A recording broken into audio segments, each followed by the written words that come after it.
biggest holes.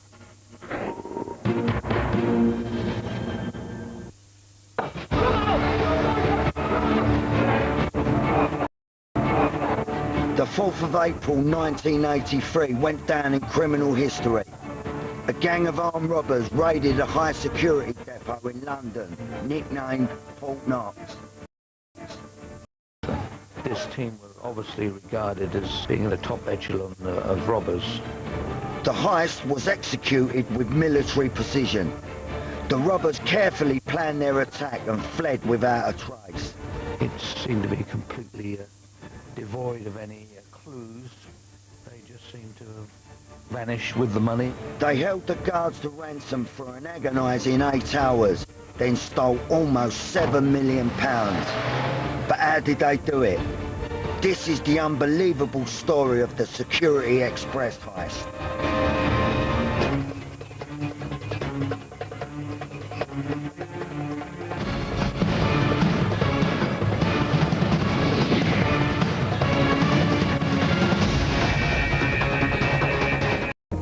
Bank holiday Monday, April 1983. Security supervisor Greg Cancel was starting his early morning shift at the Security Express depot in Shoreditch, London.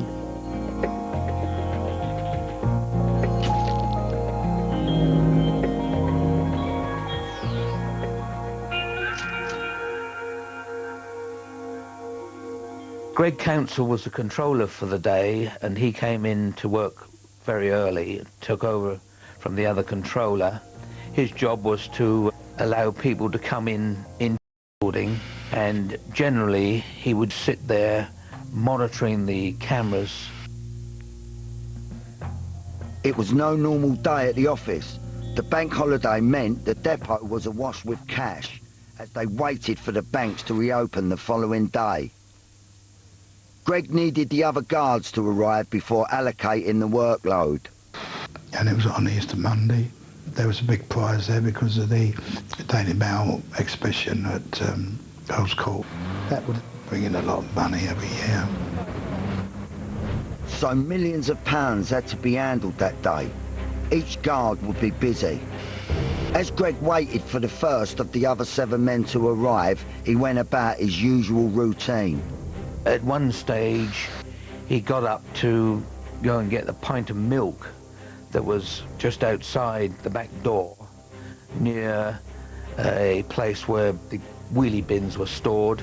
It was a routine move that Greg did on most shifts, but it was about to change his life forever. One of the guards used to come out of a morning to get his cuppa and go to the other control box where they had a trap in the wall. The milkman used to leave the bottles of milk, but in doing so, he had to come out of the main building and switch all the security off and all the sensors. So there was the chink in the armour. He just opened the back door, stretched out to get the pint of milk, and he was then pounced on by 6 people, all balaclavaed up. Greg had no time to react. A gang of armed robbers had pounced in seconds. He had been led back into the depot at gunpoint and now feared for his life. He was then taken back to the control room, where he was held for hours. The security supervisor was ordered to sit back at his station and remain calm. He was still the only man on duty, but unbeknown to him, the armed gang had a detailed plan. He was actually put by his desk, but 2 of the robbers hid themselves underneath his desk with a shotgun aimed at his crutch piece.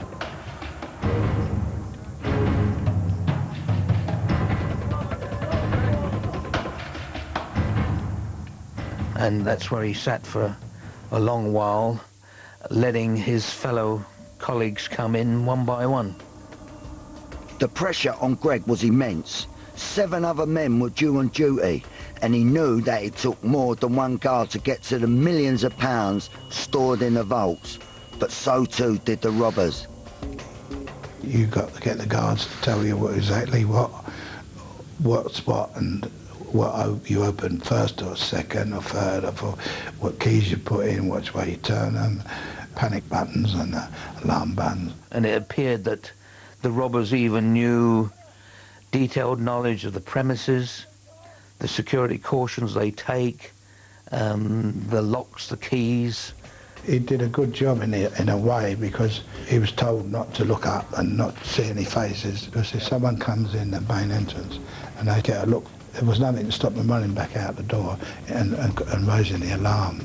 So that was a crucial moment. Everyone had walked through that door, which had to be monitored really exclusively.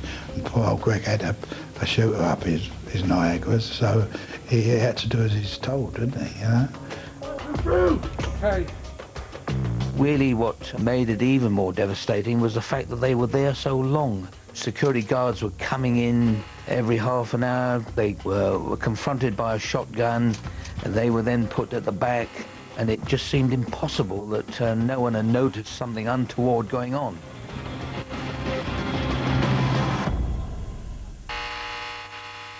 So, the pressure was on. Guard after guard arrived for their shift, with Greg dutifully letting them in. Hour after hour ticked by and the phones rang as usual. But remarkably, Greg managed to hold it together, despite being held at gunpoint. Who's that? It's my wife. And they were all laid down, they was all looked after. It was lunchtime, wasn't it? So that's been a long morning, you know, and the phones never stopped ringing. Bye-bye. The firm must have known that the time was running out.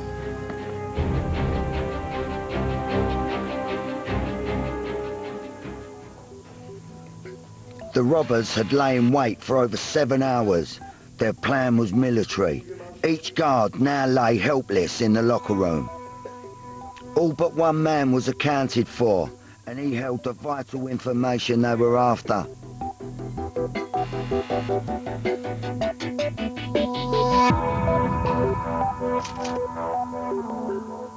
Jamie Alcock was the custodian with the keys. He had to take over the keys and know what to do with them, how to put the keys into the locks and things like that.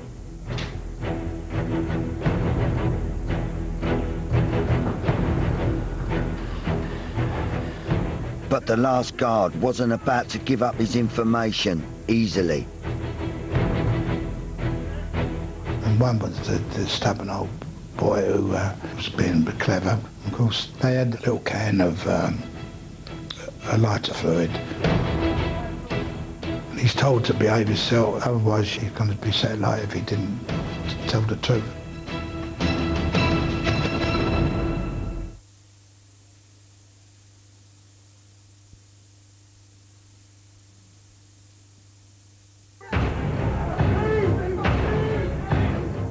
A gang of 6 armed robbers had burst into a security express depot in London, ready to steal millions of pounds. But it wasn't nicknamed Fort Knox for nothing. They had entered the building, but had to force every guard in there to cooperate in order to reach the millions. And the last guard was going to be their biggest hurdle. The robbers particularly wanted Jamie Alcock to come into the premises, although they had to wait for all the personnel to come in because they couldn't allow anyone to come in after they'd started removing the cash. But Alcock was the one they wanted because I think they had the information that he was the second key holder for that day. So therefore, they needed him to be there to give them the combination of the keys. If he didn't tell the truth about where the keys were, the whole business is blown. It was a very touchy situation. Time was running out. The robbers had been waiting for over 7 hours for the final guard to clock on. He was the only one who knew the whereabouts of the vault keys. When they first asked Jamie Alcock to produce the second set of keys to open the vaults, he originally gave them a blank. It's not me, it's not me. And then the robbers got a little bit terse with him, and it then turned to extreme, violent behaviour. By now, the gang was wound up. They'd spent months crafting their plan. Now one man was standing in their way. So they got a can of petrol and started to pour it over him, and somebody produced a box of matches threatening to set him alight. He knew where they were and he wouldn't say where they were, so that's why he had the treatment with the lighter fuel, you know. But he wasn't harmed, he wasn't hurt. Well, of course, Mr. Alcock had no option then but to get the second set of keys, and at that particular stage it was getting rather nasty. Alcock was now badly shaken. He had been doused in petrol and terrorised. Although unharmed, he realised the robbers meant business. He had to cooperate. The gang now had all the pieces to the jigsaw. They grabbed a different guard, Alan Grimes, to put their final part of the plan into action. Their aim was to penetrate the highly secure vault, which could only be opened by a combination of keys and codes. Once inside, sealed bags were held in cages and a further 7 safes housed even more money. But the thieves were running out of time. They made him open up the vaults. I mean, the security there was tremendous, but you had to have someone to do it, to open it up for him.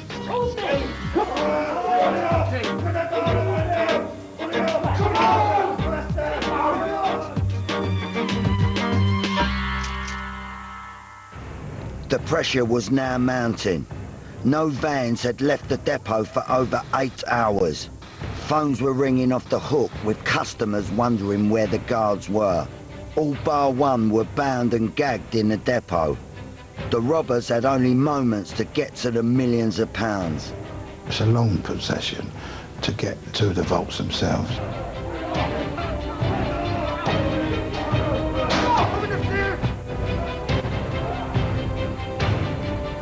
Once they saw all those cages full up with plastic folders full of cash, you know, every cage is full up with money, and there was cage after cage of them. Between 6 and 7 million pounds was cleared out. All that was left was silver, I think, at the end. The firm wasted no time loading the contents of the vault into their waiting van. Nearly £7 million was removed in just 20 minutes. Once you're in there, you're not going to run out and leave £200,000 or £300,000 in a bag. It's only a matter of throwing them on, isn't it? You've got to clear it out.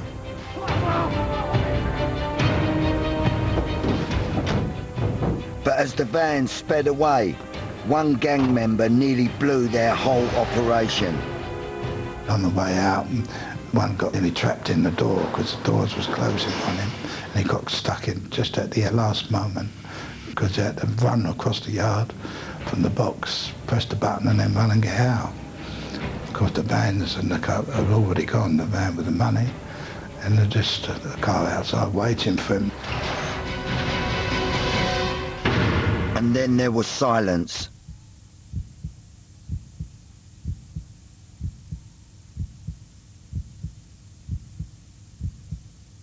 The guards were left bound and gagged. Millions of pounds had been stolen whilst they lay there helpless, and the police had no idea until one of the guards struggled free and raised the alarm.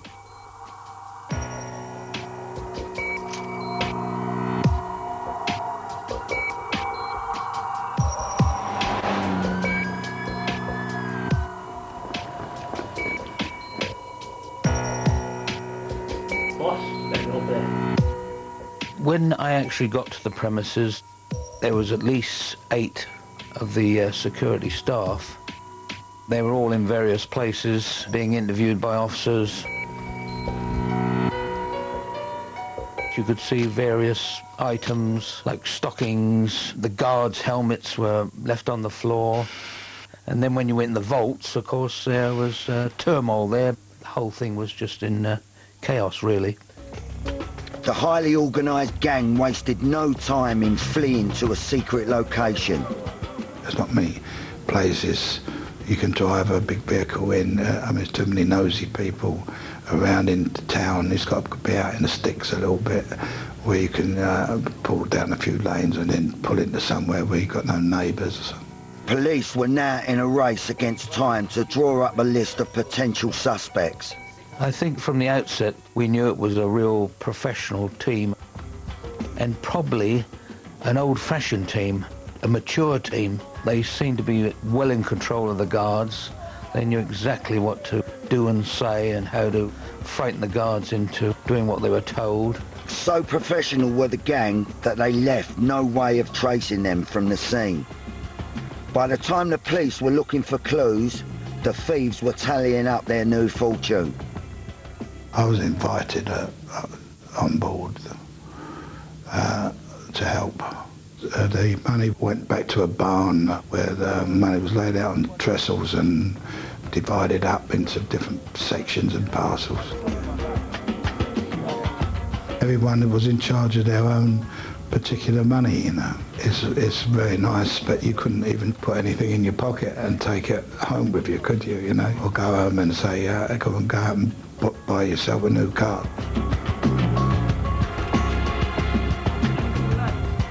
You have to keep very quiet about it, don't you? Very stum. With the money in hand, the gang asked Freddie Foreman, a prominent member of the London underworld, on board to help handle the vast amount of cash. Meanwhile, the investigation quickly grew into one of the largest ever by Scotland Yard. They needed results and officers were desperate for clues. There was immense pressure to capture these people, so much so that I think most of the members of the flying squad, and I think there was 80 plus, that were actually engaged on it right from the beginning. There was hardly anything left there at all. It seemed to be completely devoid of any clues. They just seemed to have vanished with the money.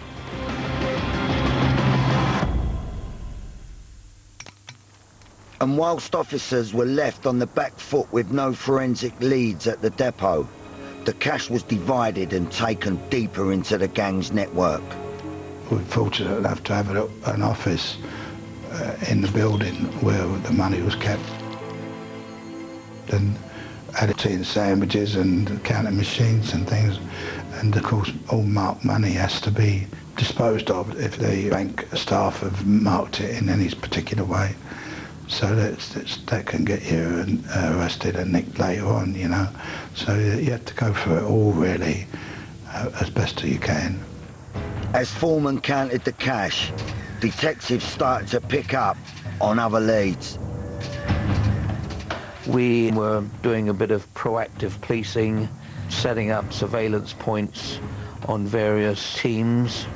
One of the bits of information we had concerned a particular pub in Stoke Newington called the Albion.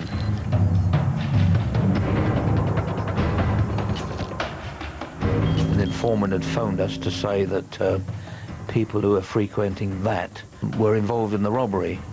We had set up an observation point which lasted for months and months, and we did in fact see 3 or 4 people that were already in our system who had been put forward as potential suspects for the robbery. The officers on the flying squad, they'd been there years. They knew the notable families in the East End or London, full stop, who would be capable of committing this type of robbery. We just put all the names in forward. We would go out and do work on them and come back and decide whether we actually went and did searches, arrested them, brought people in, did some interviews. But it was very difficult because the fact is that we had no evidence. The flying squad were now on the trail of several suspects, but had little to go on, other than their hunch. Meanwhile, Foreman was carefully making plans. It's very difficult. I mean, if you've got a large amount of money, to leave it somewhere where you know it's going to be safe. I actually did have somewhere. I had a friend who was in the city, and he was in charge of an office block. There used to be a bank on the ground floor, so the basement still had the vaults and the safes, same as the Secure Express in a sense, you know. So the money went from one vault to another vault for safety, and that was, it should have been left there, really, for indefinitely. It would have been a much better idea, I suppose. The hunt for the missing millions was on. No forensic leads were coming from the depot, but how had the gang managed to break into the building? I don't think any team of that quality would ever commit a robbery without detailed knowledge of the premises, the security cautions they take, the locks, the keys, and not many people apart from mid-management or higher would know all these details. There was absolutely no doubt in our minds that there was somebody very senior that had given this team inside information, and it appeared that the robbers even knew details of the families of these guards. So, you know, to know the whole outline, it appeared that there was somebody higher up than these guards. But all inquiries on an inside man drew a blank. Months of surveillance on suspects were going cold with no new evidence. Meanwhile, Foreman was working hard not to change his lifestyle. Whilst his chunk of the money was stored safely, he went about business as usual. I was still living in the same flat. I had businesses, I had betting shops, I had casinos, I had pubs, clubs. I'm entitled to have a bit of cash, so I could account for quite a lot of it. My intentions were to live in Spain and America. When I went to America, I was near enough $1 millionaire. But detectives were digging deeper for clues, so Foreman worked hard not to arouse suspicion. So I never changed my lifestyle at all in London. I still had the same car. I had an Audi, I think, at the time, and someone had run into the back of me. And it was all bented and doubled up, and I thought, no, I won't get it fixed. I'll leave it like it is, you know. While Foreman was keeping his head down, officers were getting closer to some of the other suspects, and this was about to pay off. Detectives finally got the breakthrough they desperately needed. There was a wall with screws, and as we took the top half of the wall away, turned it round, there was some writing on it, and what it was figures, starting with £400,000. Behind the wall was 3 canvas sacks, and they were full of money, full of notes.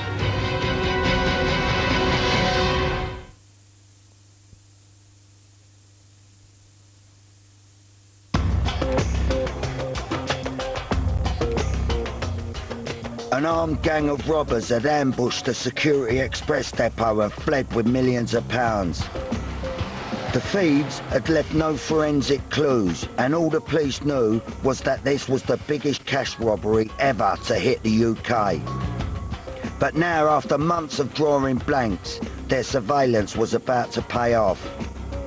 The initial breakthrough was when a vehicle was found in the East End, in Hackney, I believe it was. As a result of that, we went back over what we'd done in Hackney, and it was very, very close to a garage proprietor who we'd looked at and had been visited by people who we eventually arrested. It didn't happen right away. It happened some months later when some fella, never met him, didn't know him, but a friend of John Knight's, I think it was. He was the one who sort of started the ball rolling. The man in question was John Horsley, a garage owner who appeared to be well connected to the underworld. I don't know exactly how it came about, but it wasn't anybody that I knew directly, you know, at the time. His house was searched, and during the search of his house, it was found that he was financially, he wasn't very well off. In fact, he was in debt up to his eyeballs. Couldn't pay his gas, his electric. All of a sudden, he acquired a lot of money, paid his bills off, took his wife and family on holidays, all had cars, and were living a life royally. Police knew they were onto something suspicious. They put pressure on Horsley to explain his dramatic change in his lifestyle. Right from the outset, Horsley denied everything, but when officers were putting to him photographs, who he met, the days he met, the number of days he met people, the number of days he met these convicted robbers. It was then that he realised that the situation was very dire for him, and he more or less confessed everything.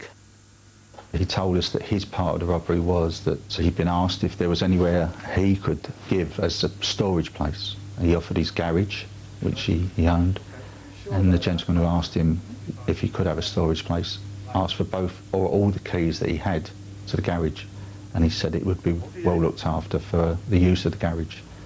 He gave him 2 keys. The people went away. He then turned up when they asked him to help unload a van, which was full of very large canvas bags, which all went into Mr. Horsley's garage and was then locked, and away they went. And the revelations weren't going to stop there. Horsley had snitched, but his further confessions were going to shock even the gang members. Mr. Horsley, unfortunately, told a little lie. He still had 1 key. And that night he went back to the garage, went into it, opened some of his torn sacks, and found they were all full of money. So in his own statement he said he helped himself to a few £1,000, and away he went. With Horsley now freely giving information, detectives pushed to find the new whereabouts of the cash. Searches on his garage revealed it was long gone from there.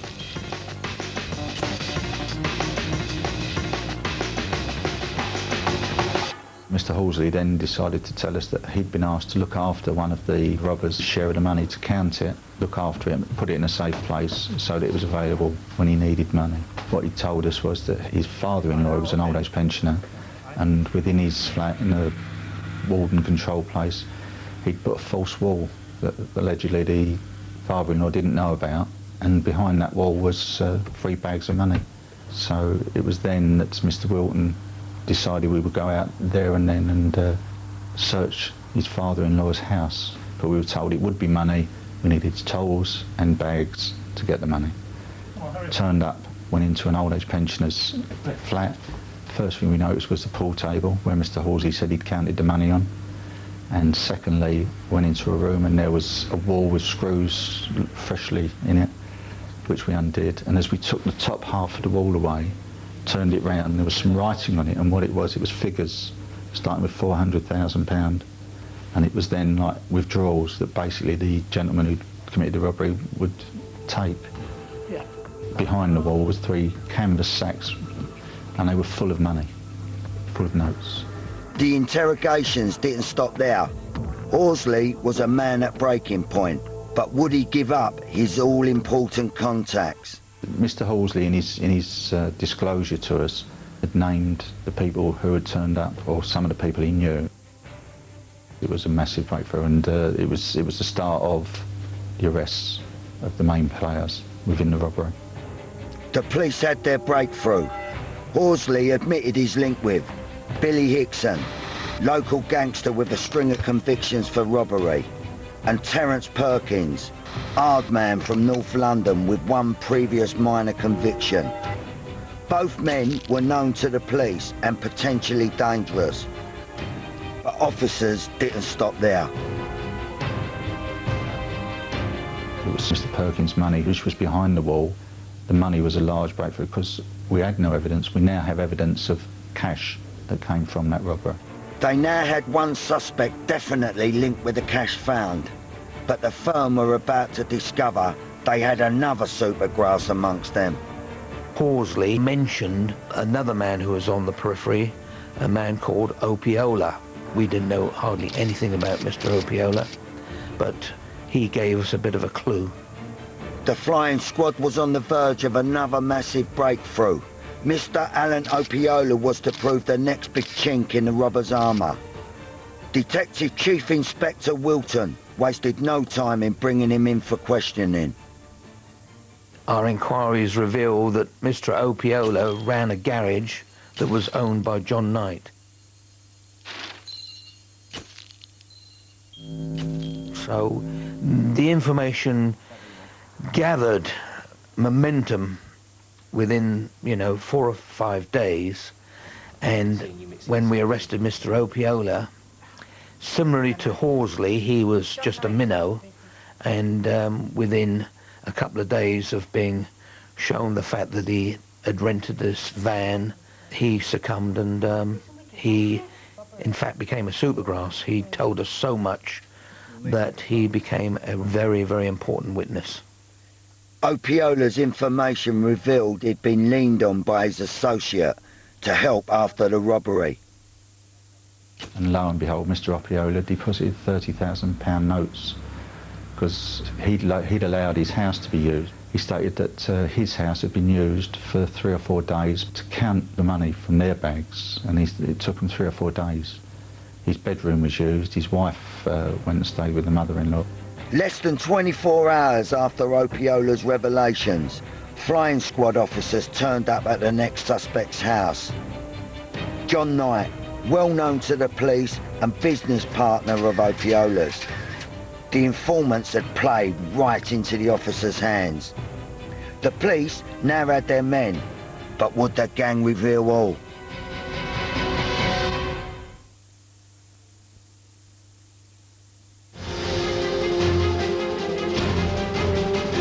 The mystery of the largest cash robbery in London was about to be cracked by Scotland Yard. The flying squad had found nearly £400,000 of the missing millions, and their informants had revealed vital secrets. Now they had key suspects in their grasp, but would they give away any clues to the heist? When we first arrested John Knight, at his home was found a list of building societies. During the next 24 hours, 48 hours, having visited all these branches, we realised that he'd been putting large amounts of cash into these building societies after the robbery. They were arrested, the houses searched, certain items were found and brought in, and they were all interviewed. And from there they were kept in custody as a result of the evidence we then had. Cracks were starting to show. The main suspects gave nothing away, but evidence was mounting. Foreman knew it was time to leave. So I thought, well, the best thing is to get over to Spain and lay low and see how it develops and see what happens. That's what I did. That's when I left. But it was a bit ominous to leave on that particular day because that was obviously recorded and knew that I left on the day that Johnny Knight was arrested. Despite the coincidence, Foreman jetted off to start a new life in Spain. After 9 months out there, things seemed okay, and we felt pretty safe and secure. So I started lashing out a little bit and investing a little bit of money, and on a few apartments, you know, which was used by family and friends most of the time. And it didn't take long for officers to extend their search to foreign shores. Right from the start, when these people were arrested, we realised that there were connections abroad, Spain, Portugal, Switzerland. We had evidence that they had accounts actually in Spain. Even while John Knight was in custody, there was efforts by him and his family to get a safe deposit box opened in Spain. I took off on several occasions, and I did every town in Spain and every coastal town or the whole perimeter. I mean, just for it to die down, but as soon as you came back, it was still going strong. The press, once the press get their teeth into it. Detectives never gave up the hunt. It wasn't long before they were on Foreman's heels. Freddie Foreman was part of the second wave of this inquiry with Ronnie Knight, John Mason, Everett. Freddie, in fact, goes back many years. When you think about the Krays, Jack the Hat, Ginger Marks, people like that, he has been in the top line of criminals in London for many, many years. We had information during the first year of our inquiry to do with Freddie Foreman, but we were so involved in preparing a case against the people we'd arrested that we had to shelve a lot of the inquiries because we just didn't have the personnel to do it. We knew he was in Spain. Spain were feeding us information of what was going on over there. It was during inquiries in Spain regarding one of the suspects that officers stumbled across a link to Foreman. My name never came into the frame until 9 months later when I was in Spain, when the police came to the Alcazaba and asked questions about John Knight. The manager there said, no, there's nobody by the name of John Knight's got an apartment here. So they got their papers together and put them back in their briefcase and got up to leave and got to the door. But Ronnie Knight, they said, has got an apartment here. And his big friend, Freddie. Oh, I said, has he? They came back and started the inquiry all over again. Detectives may have got close to Foreman, but remarkably it wasn't until 6 years later when a twist of fate brought them face to face. Little did Foreman know, British authorities had been working closely with the Spanish police to bring their suspect back to the UK. As I was getting in the car, they pounced on me. They took me straight to Marbella police station and they banged me up downstairs in a cage with a load of smackheads and different Moroccans and different nationalities. I said, I want my lawyer over here to just send over for my lawyer because nobody knew they had me. And next thing I knew, I was in the car, handcuffed, racing along the carretera 90 mile an hour. And I know where we're going, to the airport. We go straight on the tarmac. We don't go through the airport terminal. Go straight on to where the plane's waiting to taxi off. But it was empty. There was no one else on it. I broke away from them and I went into the terminal over the barrier and all the people were queuing up waiting to come on board. I thought the more I kicked off, the more commotion I caused, they wouldn't put me on the plane, you know?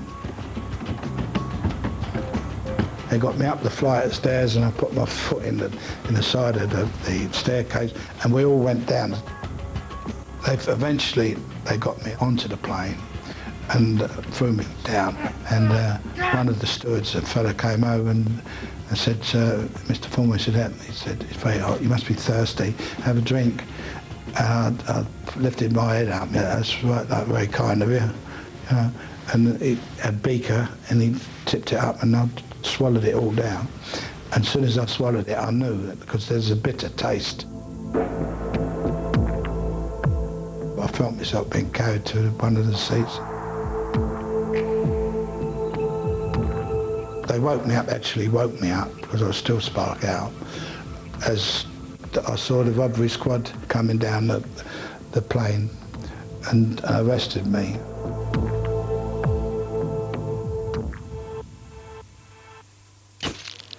Along with the previous suspects, police now had Foreman, but getting any new information would be hard, and he wasn't about to lead them to any of the cash.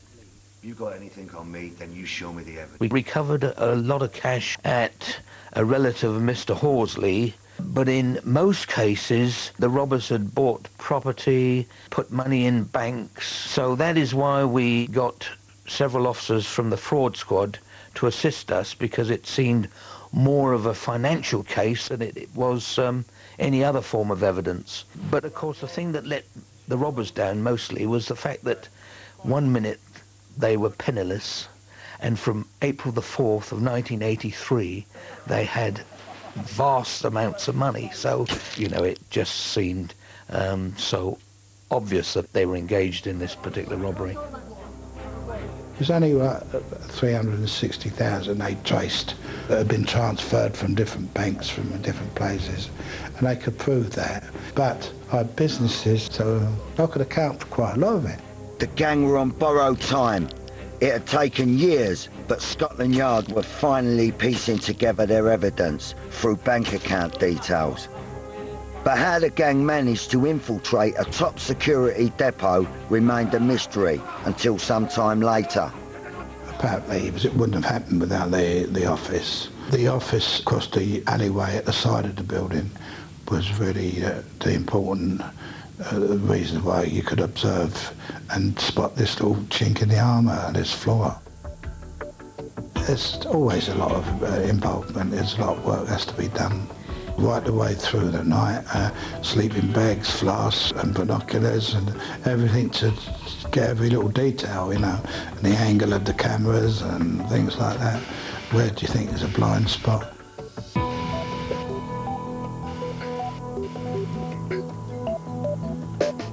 Camera on each corner, mate.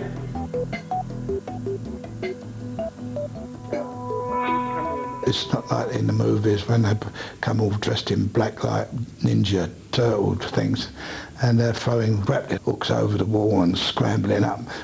I think they were all a bit too old for all that. So it's just to ladder up the wall and a ladder to go down the other side. And they was all taken away in the van afterwards, apparently.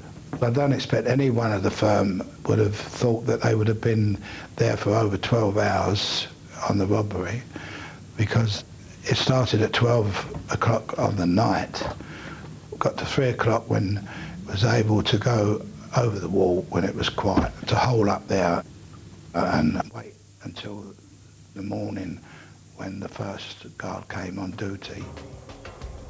After years of detective work, officers finally had evidence linking most of the suspects to the robbery.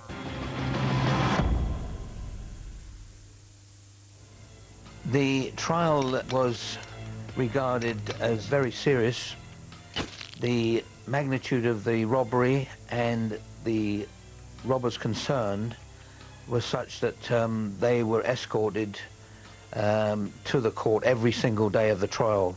2 of the robbers got 22 years. That was John Knight and Terence Perkins. They were found guilty of the robbery. Billy Hickson actually was acquitted of the robbery and was sentenced to 6 years for handling stolen goods. James Knight was sentenced to 7 years imprisonment for handling a substantial sum of the cash. Ronnie Knight was in fact sentenced to 8 years when he surrendered and actually flew over here. Jury finds you guilty of the robbery of £6 million. The 2 informants also received time for their part in the robbery. John Horsley was given 8 years and Alan Opiola 3, both for handling the money. As for Foreman, his trial was high profile and well publicised. The prisoners were brought to the court under heavy escort every single day, and the jurors were in fact given police protection throughout the trial. That's how serious it was regarded, and that's how serious the gang involved were. Well, I didn't expect to get guilty of anything. You'd find you guilty of handling, you know. 9 years. I had to serve 6 years of that, you know. I think in all, 5 or 6 of the main robbers were sentenced to some term of imprisonment. The hunt for the missing loot was over. Scotland Yard had managed to cage a number of top London gangsters. But how much of the £6.5 million was ever recovered? We recovered certain amounts of cash, but the inquiry then was taken over by insurance companies, and they retrieved large amounts through the houses belonging to the robbers, houses they bought in Spain, Portugal and other places. All in all, I believe that nearly £3 million was recovered. It was one of the first cases of criminal bankruptcy where the insurance company then decided to go after the people who'd been convicted and seize their assets. This was a robbery that shook London. It took the authorities over 7 years to recover less than half the cash. The whereabouts of the rest of the money remains a mystery. But despite the gang's planning and skill, most were brought to justice. There is no doubt that the guards on that day had been put through sheer hell, because the fact that they had been held in the premises by these robbers for so long must have caused them great anxiety. All the guards suffered trauma, but went on to recover from their ordeal over time. Despite initial suspicions, No Security Express employee has ever been linked with a robbery. The gang were big, hard men because they lived in an area where they had to be, and they were respected in that way by other villains. People would not mess with them because of their notoriety. I did have sort of two lives. I had the respectable businessman with the pubs and the betting shops and the casino and the nightclubs. And then there was the other side, the darker side. The pressure on my family was immense. For long periods away from home, in prison, you know, it's a long time out of anybody's life. There's quite a number of things in life which I regret doing, definitely. Foreman spent many years behind bars, but his outlook on life remains the same. I don't really feel guilty about anything I did. I felt justified in what I'd done. But it was all survival. Survival was the fittest. It's a dog-eat-dog world, the criminal world. But, you know, that's life.